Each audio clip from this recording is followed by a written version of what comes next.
Cari amiche e cari amici della Tenda TV, ben ritrovati con un nuovo speciale qui direttamente dai nostri studi di Vittorio Veneto. Riprendiamo un po' il nostro percorso, le nostre interviste, così anche in questo nuovo anno, in questo 2021, e lo facciamo con un ospite. Iniziamo subito salutando e ringraziando Gianni Carminati, che vedete già qui a fianco a me virtualmente nel nostro studio. Perché abbiamo Gianni Carminati qui in nostra compagnia? Perché il signor Carminati, che già avete visto altre volte all'interno dei nostri teleschermi e l'abbiamo sempre associato al santuario di Sant'Augusta e scopriremo anche il perché nel corso di questa puntata, ha ricevuto da parte del Comune di Vittorio Veneto un premio, un riconoscimento lo scorso mese di novembre. Quindi il Comune di Vittorio Veneto ha deciso di riconoscere al serravallese Gianni Carminati un attestato di ringraziamento, un ringraziamento per l'attività svolta, indicandolo come persona che tiene alto il nome di Vittorio Veneto. Allora, io chiedo innanzitutto a Gianni Carminati se l'aspettava di ricevere un premio da parte del Comune di Vittorio Veneto? Nella maniera più assoluta, no.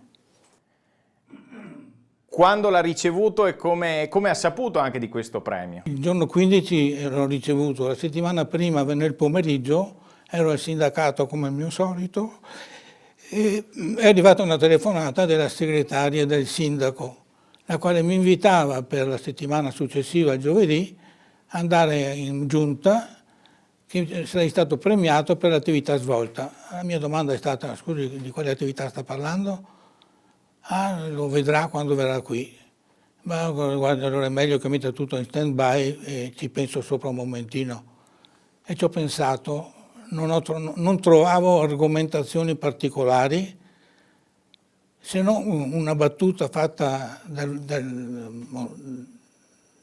Monsignor Favrette e da un assessore e da qualche capo ufficio dei servizi sociali che ti dicevano: no, ci vediamo domani, ci vediamo la prossima settimana.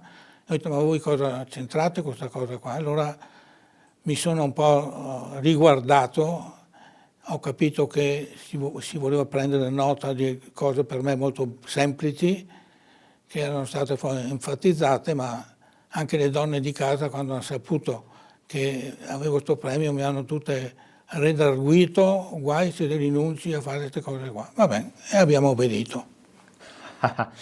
Allora, ricordiamo qual è proprio la dicitura di questo premio. Quindi la città di Vittorio Veneto conferisce a Giovanni Carminati, uomo che ha dedicato la sua vita al bene delle persone e della comunità, offrendo la sua esperienza, il suo tempo e le sue competenze con altruismo, tenacia e spirito di servizio. La città di Vittorio Veneto, appunto, ringrazia per quanto ha fatto, fa e farà e lo elegge modello di impegno e abnegazione per le nuove generazioni. Appunto, novembre 2020, il sindaco Antonio Miatto. Noi ne parliamo oggi, ne parliamo in questa giornata, perché insomma pensavamo di farla anche un po' prima, ma poi insomma in questi tempi di pandemia ci sono sempre molte variabili che cambiano, però in questa puntata, se è d'accordo, signor Carminati, io andrei a ripercorrere un po' anche la sua storia. Come si è arrivati a questo riconoscimento, a questo premio? Allora, innanzitutto da dove partiamo? Classe 1943, giusto Carminati? 6 ottobre, una famiglia che oggi sarebbe definita numerosa e che invece ai suoi tempi era la normalità. Papà bergamasco, mamma Carolina, 2 ragazze e 2 figli e 2 maschi, i fratelli Carminati, quindi costituiscono la famiglia. Dico sempre che se qualcuno vuole capire com'era la vita dalle parti di mio padre, a Casilate d'Adda, si è visto il film L'albero degli zoccoli. C'è questo questa analogia, diciamo, che richiama la vita di allora. Andiamo avanti, quindi nasce in Serravalle e poi? In Piazza Fontana, dove c'era poi il laboratorio del dottor Bortoluzzi. Poi nella mia vita un passaggio che mi ricordano sempre è quello che mio padre in Germania, confinato in un campo, non un campo di concentramento, ma un campo di lavoro, e la famiglia era tirata avanti dalla mamma. La mamma andava periodicamente nelle terre opitergine per prendere la carne, che poi vendeva col mercato nero in una dove metteva la carne quando si spostava, nella carrozzella dove c'ero io, che facevo da guardiano, ovviamente inconscio della carne. Un giorno a mia madre dissero: Teresina, è meglio che la stai a casa in co. Verso sera si udirono degli spari vicino.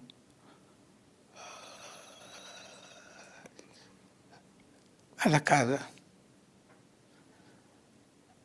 Un altro episodio, questo riguarda un po' la mia infanzia.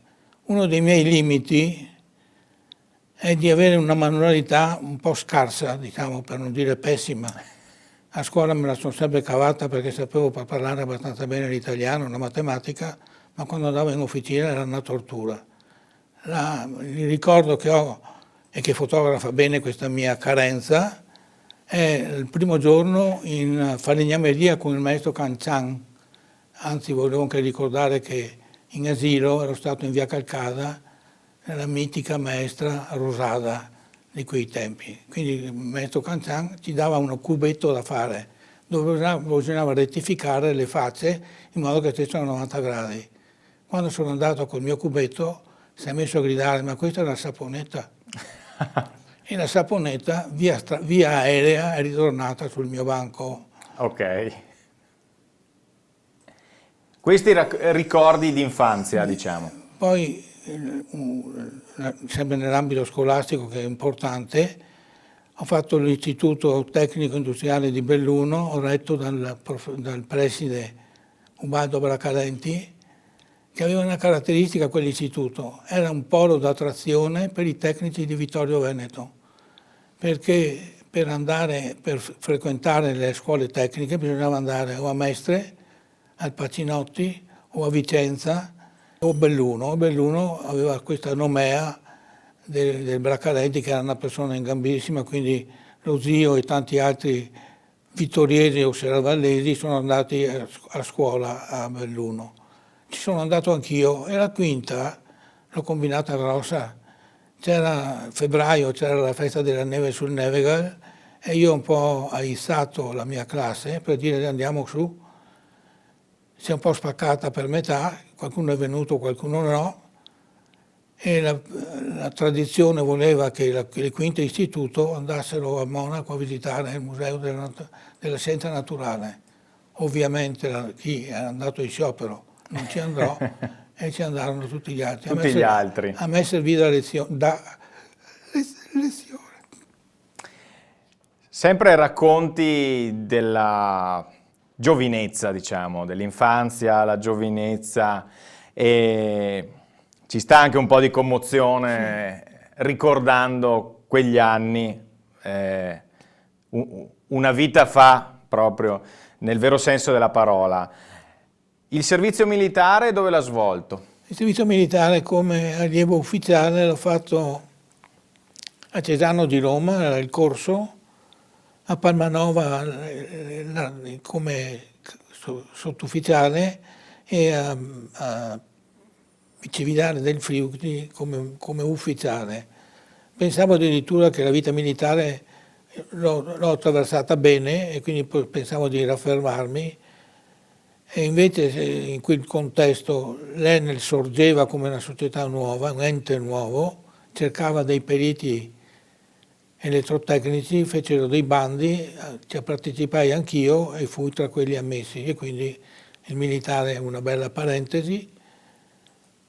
e poi cominciò la vita lavorativa, quindi dal 66 che sono stato assunto, ho lavorato fino al 2008, sono stato tra i fortunati che per lavorare non ha dovuto prendere la valigia,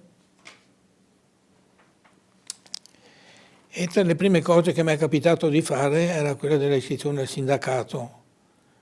E un amico che già lavorava lì sponsorizzava la CISL, che peraltro era il sindacato di mio padre e potenzialmente il mio, e nel sindacato per me è stata una delle, dico sempre, delle tripartizioni della mia vita: il lavoro, la famiglia, la religione e il sindacato.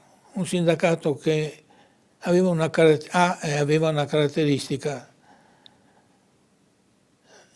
raccoglieva le adesioni per l'attività sindacale normale, ma si offriva di ascoltare i problemi dei nostri associati e di poter aiutare per risolvere questi problemi se erano abbordabili, o trovare un canale da percorrere sempre per aiutarli. Quindi il concetto di comunità non prettamente legata soltanto alla vita del sindacato, al rinnovo del contratto, ma anche una continuità di presenza dove sono sorte le vere amicizie che rimangono ancora oggi.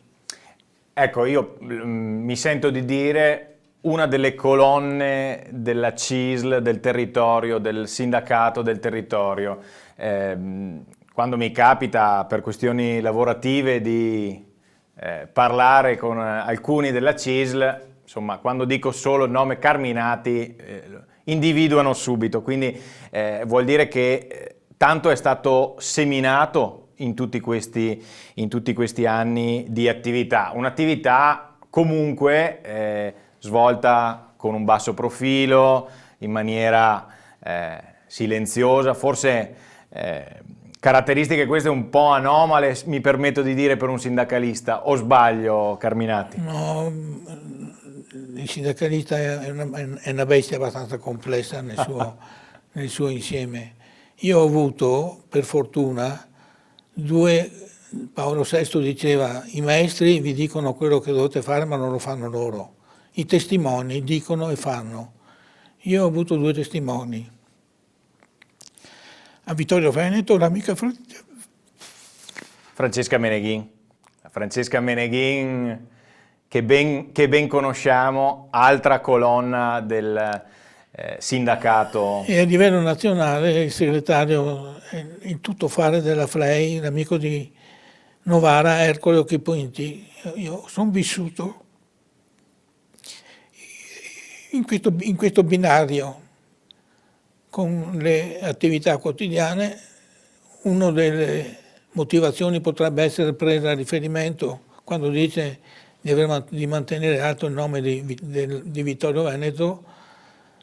L'Enel, dopo aver creato l'agenzia di Vittorio Veneto e di Odarzo, in ogni occasione di riorganizzazione li metteva in discussione, e quindi ogni volta bisognava sensibilizzare l'amministrazione, che ha sempre risposto in maniera corretta e positiva. In modo particolare il ricordo mio va al periodo di Mario Botteon, che è quello che ha subito di più la nostra pressione per risolvere questi problemi, e poi li abbiamo risolti definitivamente con tutto quello che ne veniva fuori, quindi anche con soddisfazione. Allora, appunto, stavamo raccontando un po' la vita di Gianni Carminati. Abbiamo parlato prima dell'infanzia, poi del suo rapporto viscerale col sindacato, e poi che cosa c'è? C'è la religione, c'è l'impegno dal punto di vista religioso e comunque anche sociale, e c'è il santuario di Sant'Augusta. Allora, il rapporto tra Gianni Carminati e Sant'Augusta. È un rapporto che parte da una constatazione, una affermazione di ordine generale. Se uno ha delle disponibilità, comprese quelle del tempo, dovrà renderne conto se non l'ha utilizzata per gli altri. E se aderendo a questa volontà introduce dei vincoli, fa un altro sbaglio enorme, perché l'intervento gratuito è il simbolo, è il simbolo di quello che si dovrebbe e si deve fare. Un giorno una signora mi dice: Gianni, cosa dici tu se ti propone all'assistente sociale per amministratore di sostegno di una persona? Avevo il tempo e ho dato la mia disponibilità. Parallelamente gli amici, i cognati di mia sorella Maria hanno retto il santuario nel periodo in cui il ristoro era fermo perché non era più agibile. Quando è stato divenuto agibile si sono offerte le persone, e quando anche queste se ne sono andate la mia disponibilità era apparsa ancora più importante, era ancora presente, era anche aumentata, per cui era compatibile dare una mano al santuario di Sant'Augusta senza dover mettere in discussione altre attività e altri impegni. E così è incominciato il mio rapporto con Sant'Augusta. Non vi racconto la storia, gli incontri di chi ha fede e si presentano e ti ricordano quella volta che da piccoli sono venuti su con la nonna, o il fratello che è morto per un tumore, o le sofferenze patite.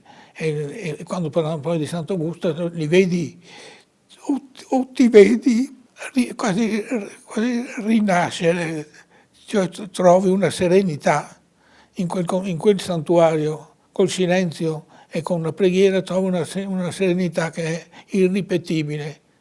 E a me è piaciuto questo tipo di approccio. Ecco, quindi da lì è cominciato, quindi si comincia con le piccole cose e poi invece l'impegno è aumentato sempre di più. E quando mi definisco il nonso di Sant'Augusta, fotografa un po' la mia attività al santuario. Il ruolo. Beh, allora, appunto, nella gestione del santuario di Sant'Augusta ci sono tanti aspetti che magari ai più non saranno noti, non saranno conosciuti. Beh, c'è tutta una questione del decoro dell'area, dell'aprire, del chiudere, di avere comunque una presenza in loco che faccia sì, passatemi il termine, da guardiania, ma non solo, che possa dare delle informazioni anche ai pellegrini che lo chiedono. E quindi il ruolo sempre costante, silenzioso negli anni da parte di Gianni Carminati ha fatto sì, beh, innanzitutto che i pellegrini siano sempre tanti coloro i quali salgono al santuario di Sant'Augusta, ma non solo, anche che, penso anche agli ultimi anni, ci sia una grande affluenza anche in occasione delle messe che vengono celebrate e organizzate proprio nei giorni di Sant'Augusta nel mese di agosto, giusto Carminati? Sì, parlando del ruolo, mi sovviene di solito, per far capire con un esempio cosa voglio dire essere disponibili, dare il tempo e svolgere un ruolo.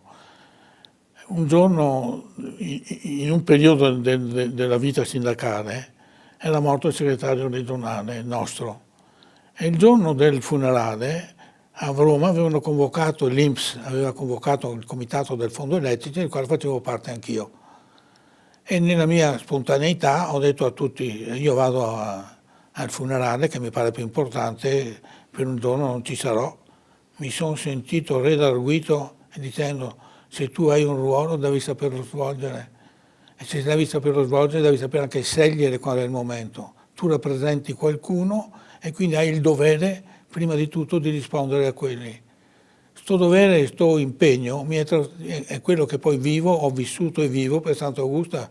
Cioè, se capitano tante cose insieme ma dentro c'è Sant'Augusta, scatta il meccanismo: prima si fa quello e poi si trova il tempo per fare la parte restante. Le attività sono quelle della continuità, non faccio il turista o quello che spiega, do le mie spiegazioni in maniera molto semplice, perché questo mio, come si può dire, emozionarsi che vedete, quando lo faccio a Sant'Augusta e le spiego la sua vita, risuona e risplende ancora di più. C'è un vecchietto di 77 anni, oddio, quasi di 80, che si mette piante per contare queste robe, tante volte fa un po' anche da ridere, fa sorridere anche me, ma non riesco a vincerle questi momenti.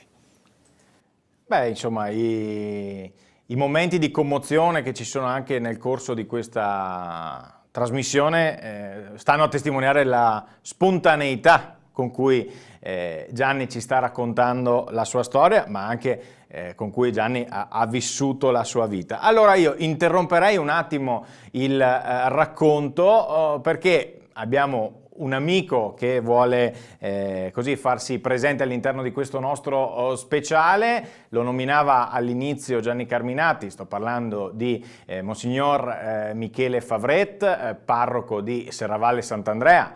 Il rettore del santuario. Esatto, e appunto sappiamo che il santuario di Sant'Augusta sovrasta proprio Serravalle, e quindi andiamo a sentire Don Michele Favret che cosa ha da dirci e che cosa ha da dire a Gianni Carminati.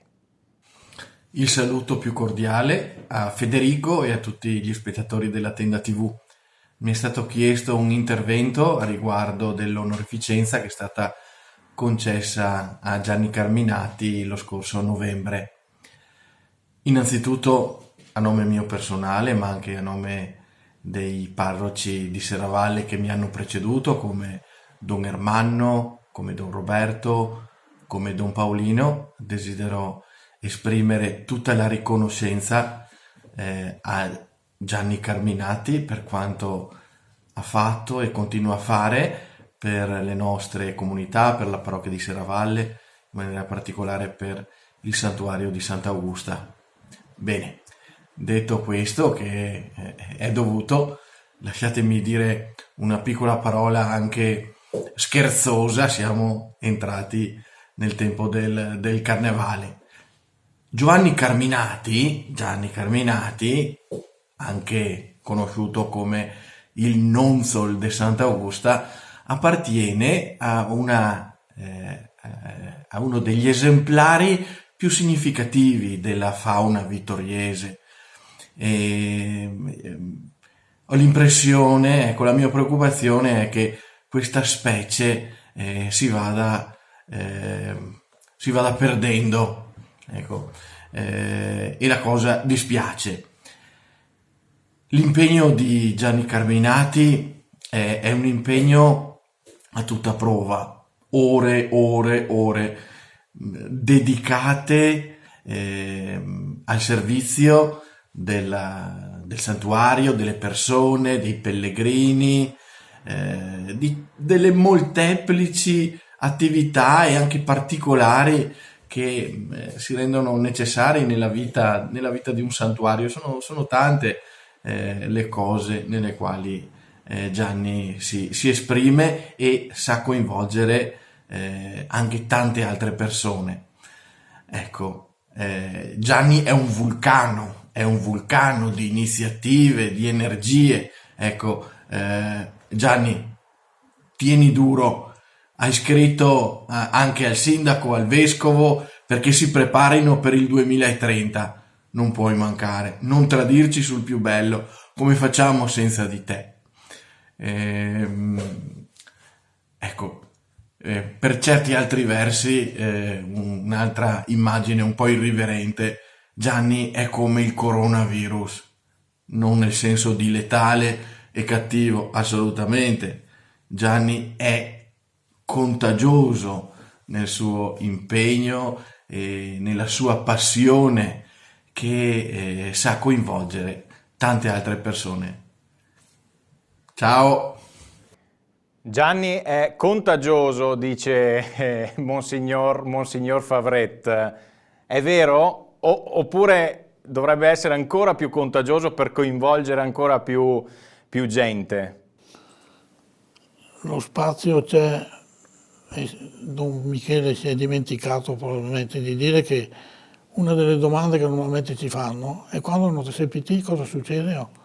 E io rispondo sempre: fatto un altro, si troverà al momento opportuno. E di recente disponibilità la professoressa Boccato Lucia, che un giorno vedendola mi diceva devo andare in pensione e mi chiedo cosa farò in pensione. Professoressa, le andrebbe bene venire a Sant'Augusta a sostituirmi?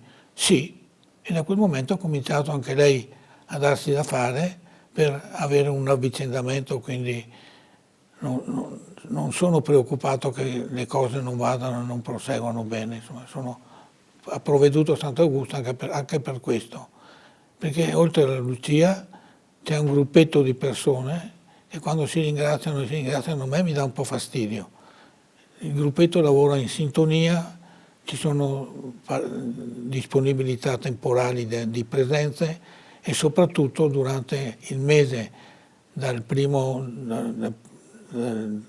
di agosto, diciamo, dall'inizio di agosto fino alla terza di settembre, in cui se non si è in tanti e si lavora tutti si rischia di scoppiare. Perché ricordiamo sono i momenti in cui c'è anche l'afflusso maggiore di pellegrini al santuario e quindi tutto deve essere preparato al meglio e soprattutto ricordiamo per esempio nell'estate 2020 segnata dalla pandemia tutti gli aspetti relativi alla sanificazione tra una celebrazione e l'altra oppure le celebrazioni all'esterno che da un certo punto di vista sono state anche molto suggestive, mi permetto di dire, dall'altro hanno comportato tutta una serie di nuovi adempimenti che prima non c'erano. Quindi come giustamente ci ricordava Carminati, in quel periodo lì, ma mi permetto di dire non solo in quel periodo lì, c'è bisogno di tanta forza lavoro per far sì che la vita del santuario possa scorrere così, in maniera lineare, giusto Carminati? C'è una continuità ed un arricchimento di presenze perché negli ultimi 2 anni sono stati caratterizzati da un potenziamento dell'utilizzo dei cori durante le Sante Messe, coordinate e preparate dal maestro De Biasi Camillo, e quindi l'afflusso maggiore è anche dovuto a queste iniziative. Poi abbiamo trovato disponibilità economiche da parte delle aziende per dare un piccolo segnale dopo l'esibizione dei cori, quindi c'è anche una gestione della furreria che è importante, insomma. Certo.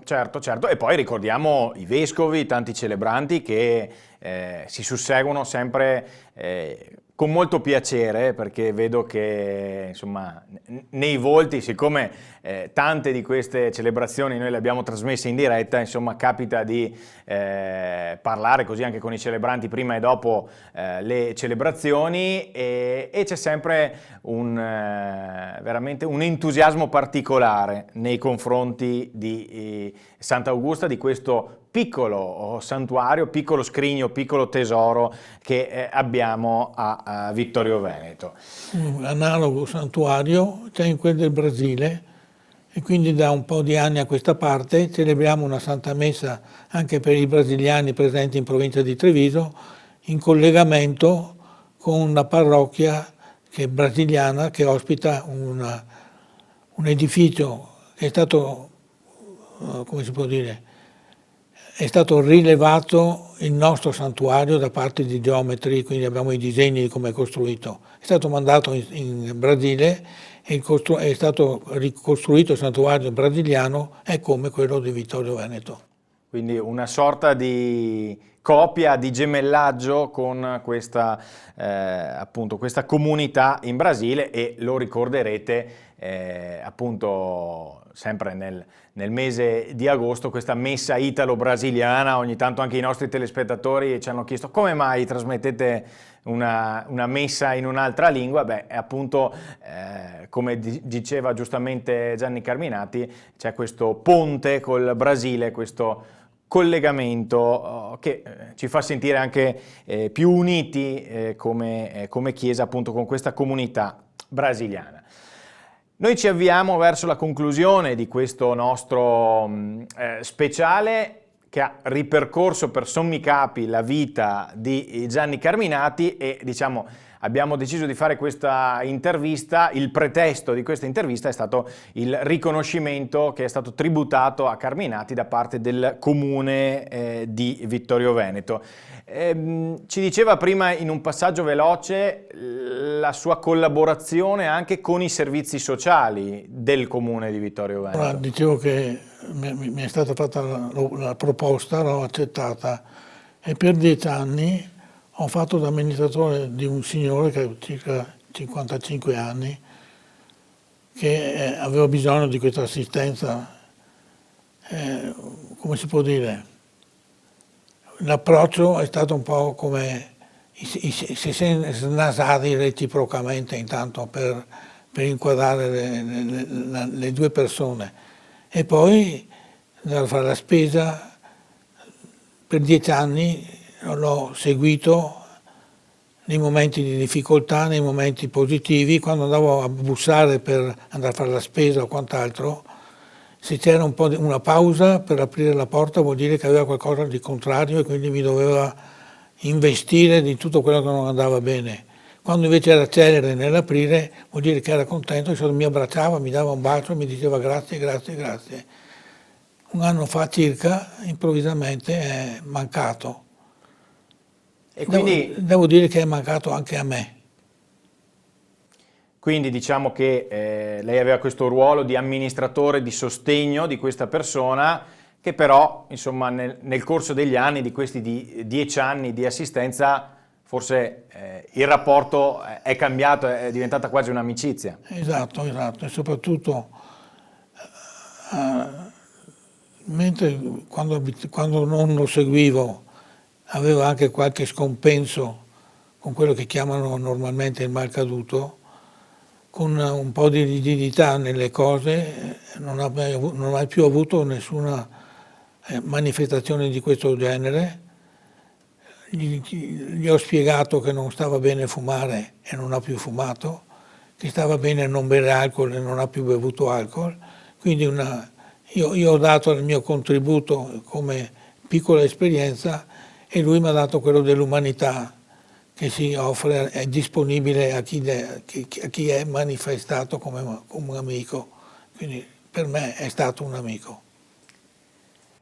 Questo per dimostrare come Gianni Carminati nella sua vita abbia così avuto diverse, tantissime esperienze, ma dicevamo prima tanti filoni: il filone del sindacato, il filone della chiesa, quindi di Sant'Augusta, il filone dell'attenzione al prossimo, della vicinanza, per esempio su sollecitazione dei servizi sociali del Comune di Vittorio Veneto, a una persona in difficoltà.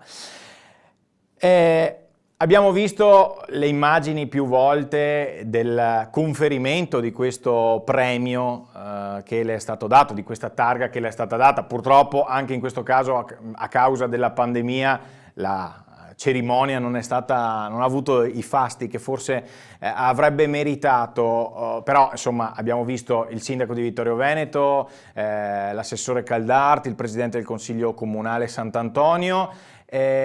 Che ricordi ha di quella cerimonia di premiazione? Ero un po' preoccupato perché di non essere all'altezza di dialogare. Direi che invece poi quello che tu osservavi adesso, che non c'è stata una cosa grande, è quello che a me è piaciuto di più. Una cosa semplice, in presenza di tutta la giunta comunale e del Presidente del Consiglio, e quando ci siamo lasciati non c'era bisogno di fare rinfreschi o altre cose, ci si è salutati come ci si era salutati quando ci siamo incontrati. Io di positivo, quindi mi sono ricreduto rispetto al mio stand-by iniziale. È stata un'operazione buona, non so se hanno scelto la persona giusta oppure no, io non sono tanto autocelebrativo, ma mi rimetto alla decisione che altri avevano già assunto. Ma importante, dicevo, è un'affermazione, cioè io vado su, trovo il sindaco e non gli dico niente, no, il vescovo mi ha detto che sono come la goccia dell'acqua che batte sempre là. A me piace di più dirmi che mi si dica che sono perseverante nelle mie idee e quindi le porto avanti. E al sindaco, al quale avevo scritto una lunga lettera dicendo guardi che nel 2030 ricorre il terzo centenario della peste di Mezzaniana memoria, dell'intervento di Santa Augusta, e quindi non aspettiamo il 2029 abbiamo 10 anni, programmiamo le cose da fare e le cose da fare sono tante. Il santuario ha bisogno di un rinnovo complessivo, dai sassi che si mettono per andare su, che sono tutti sono scompensati.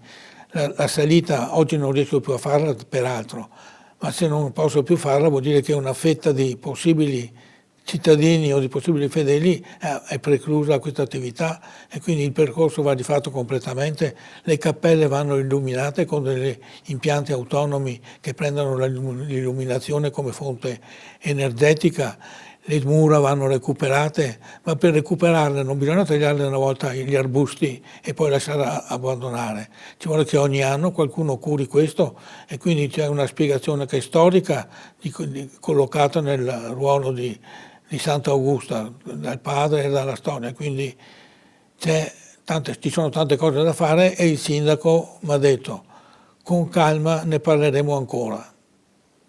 E quindi l'auspicio è...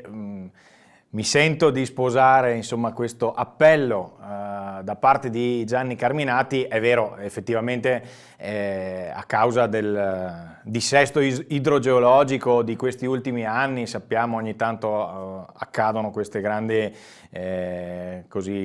tempeste, purtroppo il sentiero è ammalorato in diversi punti e inizia a diventare una priorità quella insomma, di mettere a mano in maniera direi sistematica e definitiva al sentiero che porta appunto al santuario.